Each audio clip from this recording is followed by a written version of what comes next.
Et bonjour pour une nouvelle interview, encore une fois, au hashtag festival de Bourg-en-Bresse. Et aujourd'hui, je reçois Étienne Guignard. Étienne Guignard qui est storyboarder, c'est ça, hein? Storyboarder pour le dessin animé. Je travaille dans le dessin animé depuis une dizaine d'années. En tant que storyboarder, un petit peu en tant qu'animateur, un petit peu en tant que réalisateur, mais surtout en tant que storyboarder. J'ai travaillé principalement en France, mais j'ai aussi un petit peu travaillé au Japon, beaucoup travaillé aux États-Unis.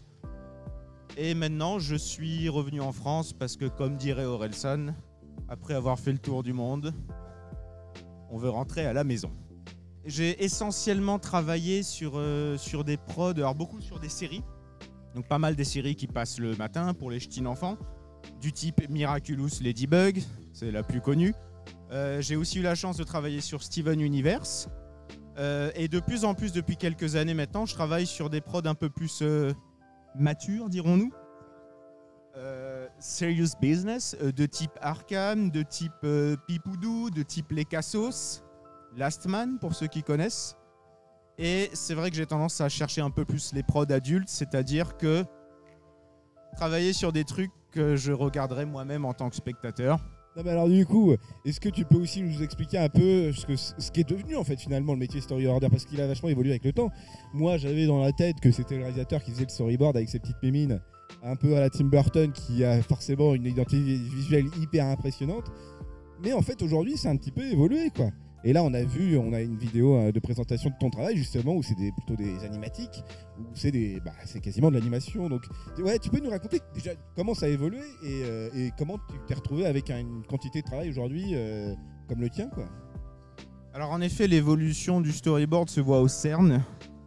Donc les CERN, c'est un truc qui est apparu dans les années 2000. Non, je rigole. À la base, le storyboard, en effet, c'est l'image qu'on s'en fait tous, c'est l'espèce de gaufrier où tu as ta feuille avec 4 cases. Et vraiment, à l'origine de l'origine, le storyboard, c'était vraiment un dessin très rapide dans une petite case pour te donner une intention. C'est-à-dire le ciel avec un petit tapis volant. Ah, ça doit être Aladdin et Jasmine, ce rêve bleu. 4 dessins, tac.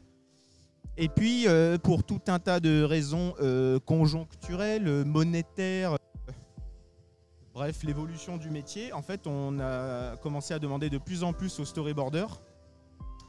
Petit à petit, on a commencé à lui demander à détailler chaque pose. C'est-à-dire que quand tu as, par exemple, une scène d'action, on va te demander chacune des poses du combat.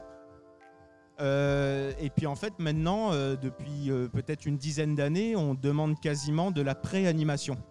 C'est-à-dire, en gros, fais-nous ta séquence en pré-animation. Alors, tu n'as pas besoin de faire des dessins trop poussés, mais il faut vraiment que ça bouge, il faut qu'on ait les mouvements de caméra. Donc, ce qui fait qu'en fait, maintenant, le storyboard, c'est plus du tout un outil papier. Ça devient une vidéo, ou comme tu l'as très bien décrit, un animatique. Alors pour les gens qui ne connaissent pas, l'animatique, c'est vraiment quand on va mettre toutes les vignettes bout à bout et qu'on va rajouter les mouvements de caméra, des bruitages, des sons, tout ce qui va faire qu'en fait, tu as l'impression de regarder ton épisode en noir et blanc. C'est ça, voilà. Et qui donne un rendu un peu très contextuel. Et si tu veux, maintenant, sur certaines productions, on en est même au stade où on va te demander de rajouter des valeurs de grille, des flous de premier plan. C'est-à-dire des trucs presque très technique en fait finalement. Ouais. Et c'est presque le boulot d'un réalisateur, parce que à la base quand même le réalisateur c'est celui qui met en scène quand même, qui va choisir les plans et qui va choisir le mouvement et la direction d'acteur. En fait aujourd'hui j'ai l'impression qu'il lui reste que la direction d'acteur quoi. Parce que les plans et la mise en scène finalement c'est... Et encore direction d'acteur dans un dessin animé, ça se fait déjà beaucoup au storyboard. Oui c'est vrai. Parce que c'est le storyboarder qui va te dire alors là j'ai une séquence d'interview. Je vais montrer que lui il a les jambes croisées pour montrer qu'il est à l'aise, l'autre je vais le montrer comme ça pour montrer qu'il n'est pas du tout à l'aise dans l'interview. Et quelque part c'est des trucs qui se décident déjà au storyboard.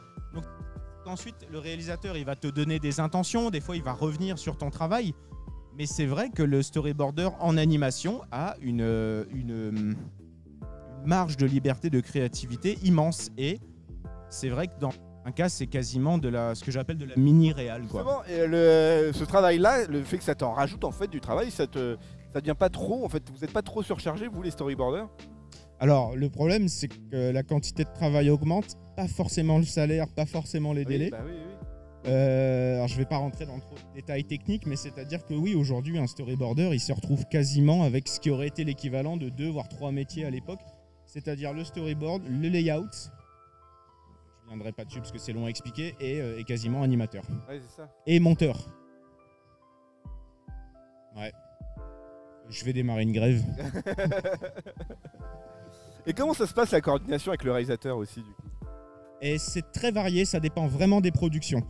Par exemple, si tu bosses sur une série où il va y avoir 26 épisodes, tu devines bien que le réalisateur, il va pas pouvoir être là à chaque épisode, à chaque séquence. Ouais. Donc il va être là au brief, il va te donner des grandes directives. Ensuite, il y a ce qu'on appelle un chef storyboarder qui va être, on va dire, garant de la vision du réalisateur.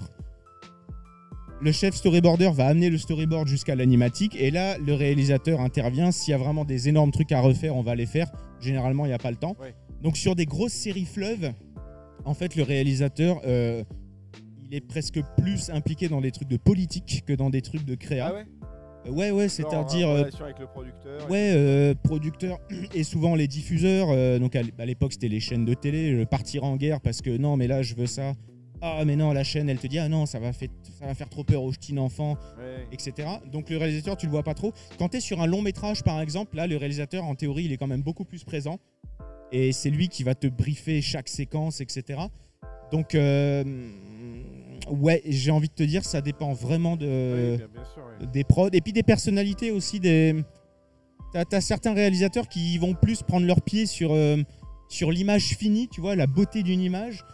T'en as d'autres qui sont vraiment plus sur la narration pure. Ouais. Donc, c'est assez dur de répondre à cette question. Non mais très bien. Et là aujourd'hui tu es plutôt spécialisé dans l'animation d'animé, enfin le storyboard d'animé pardon. Ouais. T'as déjà essayé aussi le storyboard de films classiques avec des personnages de chair et d'os? Tu veux dire de la prise de vue réelle, quoi? Oui. Non. Ça Non. t'intéresse pas? Si, ça me passionnerait, mais alors en fait, en gros, pour la faire courte, sur de la prise de vue réelle, tu vas peut-être avoir un storyboard avec des intentions, mais c'est surtout le réel qui va compter. C'est-à-dire que selon l'éclairage que tu as, selon le décor ou l'endroit où tu vas tourner, selon la gueule de tes acteurs, est-ce qu'ils ont bien dormi ou pas, il y a plein de trucs où tu vas devoir improviser avec du réel, comme la photo en fait. C'est exactement comme de la photo, alors que du storyboard pour du dessin animé, t'es Dieu. C'est-à-dire que tu as ta page blanche et tu dois absolument tout créer de A à Z. Donc c'est pas du tout... Moi, par exemple, ça m'est jamais arrivé, mais je pense que je serais pas bon en live. Parce que si tu veux, moi j'ai tellement l'habitude sur mes dessins de composer l'image exactement comme je le veux, avec la caméra à tel angle, etc. Ouais. Que ça, en fait, j'aurais du mal à la voir en réel. Et je pense que j'aurais un gros travail de lâcher prise. Parce qu'en fait, je pense que bosser avec le réel, comme la photo, encore une fois, c'est composer avec l'accident. Oui. Ce qui est beaucoup plus difficile en animation où tu te branles sur chacun de tes dessins, quoi. Pour ne pas le dire Et autrement. aujourd'hui les technologies comme la 3D, comme les... Enfin, de toute façon les technologies qui aident à la création filmique, on va dire, justement, va pas petit à petit remplacer le storyboard, justement comme c'est facile, c'est quand même pour la plupart beaucoup plus facile de faire de l'animation 3D que de l'animation 2D. Est-ce que un storyboard en 3D serait pas la solution de simplicité, quoi?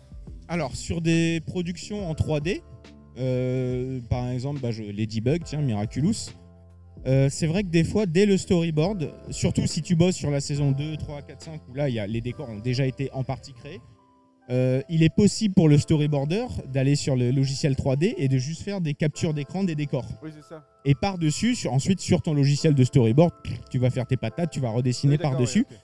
Donc c'est vrai que sur des prods 3D, oui, l'existant t'aide déjà beaucoup. Cependant, on remplacera jamais, si tu veux, le storyboarder, on remplacera jamais un dessinateur qui va vraiment réfléchir à la mise en scène. Oui. Et c'est-à-dire que oui, tu peux avoir déjà ton arc de triomphe qui est modélisé, tu peux aussi la dessiner en 3 traits. Donc je pense pas que l'arrivée de la 3D pour le storyboard soit quelque chose qui change tant que ça. D'accord. De mon expérience, en tout cas. Tu crois encore, oui. Ouais, au traditionnel, quoi. Et là aujourd'hui t'es revenu en France et tu fais exclusivement de la production française d'animation. Pour toi la production française d'animation elle est plutôt de bonne qualité. C'est quoi la vraie différence avec la production américaine par exemple? La principale différence avec les États-Unis, c'est la thune. Ouais. C'est-à-dire que en gros, en France, pour un épisode, disons qui va durer 10 minutes, tu vas avoir 3-4 semaines de boulot.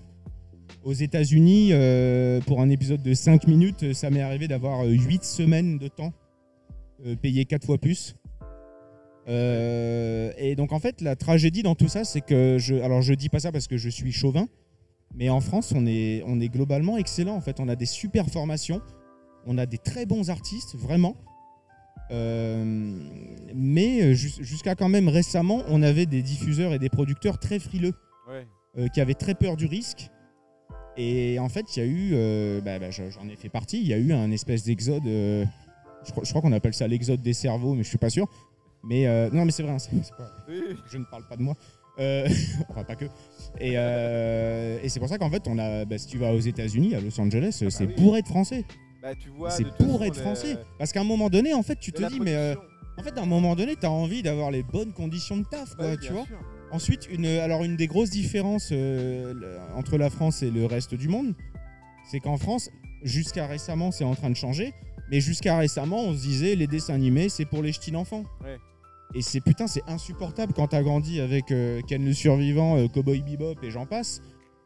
À un moment donné, c'est insupportable de te retrouver à dessiner ce qu'on appelle du preschool, c'est Bibi et les cafards. Oui. Alors qu'à côté de ça, tous tes potes ils partent au Japon, aux États-Unis, bosser sur des trucs trop stylés. Oui, mais après, Oggy et les cafards, c'est bien aussi. Hein. Non, j'ai dit Bibi et les cafards. Ah, Bibi, pardon. C'est un truc que j'ai inventé, mais bon, bref. On coupera au montage, on mettra la voix de Scarlett Johansson. Et non, Oggy et les cafards, c'est chiant, mais ne me faites pas dire ce que j'ai pas dit. Bon, cependant, maintenant, c'est quand même en train d'évoluer. On a de plus en plus de productions assez adultes en France. Last Man, Crisis Young, tous les trucs des studios Bobby Pills qui sont assez trashos adultes, quoi. Et c'est vrai qu'avec les plateformes de streaming, depuis quelques années, heureusement, Inch'Allah, c'est en train d'évoluer. Oui, c'est ça, oui. Mais parce que c'est vrai qu'il faut quand même rappeler que tu as travaillé pour Arcane, qui est une production française. Franco-américaine. Franco-américaine, mais l'animation est faite en France, quoi. Cocorico. T'as travaillé sur Last Man, là? Comment ça s'appelle? Oui, c'est ça. Ouais, Last Man, la première saison. Crisis Young, ça c'est pas très connu. Les Cassos. Les Cassos aussi, oui, c'est ça. Ouais, Pipoudou. Donc, non, voilà, il faut pas. Non. Il faut pas jeter l'eau du bain avec le bébé. Exactement. D'ailleurs, faut même pas jeter le bébé tout court. Hein. Moi, je recommande pas. Et tes prochains projets là, c'est quoi Alors en ce moment, je travaille à un truc que t'as le droit de dire. Hein. Ouais, carrément. Je travaille à un studio d'animation que j'aime beaucoup qui s'appelle La Cachette. Ils sont en train d'adapter une bande dessinée donc d'un des auteurs de La Cachette qui s'appelle Ulysse. Ils adaptent la bande dessinée qui s'appelle Collège Noir, qui est un truc. Il y a déjà un trailer qui est sorti, donc je peux en parler. C'est pour le décrire brièvement, c'est une espèce de Stranger Things, mais un peu en anime. Avec des influences un peu anime jap. Ouais. Donc c'est à la fois chibi, mignon et en même temps bien dark. Donc c'est hyper intéressant. Et sinon après je peux en parler mais je peux pas encore le montrer. Moi je commence de plus en plus à travailler sur des trucs perso. Ouais. Des courts-métrages perso. Là je travaille beaucoup avec un chanteur réunionnais. Et je travaille avec lui pour lui faire ses clips en dessin animé. Ah stylé. Ouais, et c'est passionnant parce que dans le clip, il y a plus de place, si tu veux, pour la créativité, pour tester des trucs. Et là, je m'en donne à cœur choix. Oui, mais sur les clips, c'est beaucoup plus d'enchaînement de séquences, en fait, aussi. Pas forcément, ça peut être très narratif. Ah oui? Ouais, ça peut être... tu verras comment mon truc sortira. Oui, non mais d'accord. On en reparlera. Donc là, si tu veux, moi, la suite, Inch'Allah, ça va être de faire de la réal dans le meilleur des mondes sur mes trucs à moi.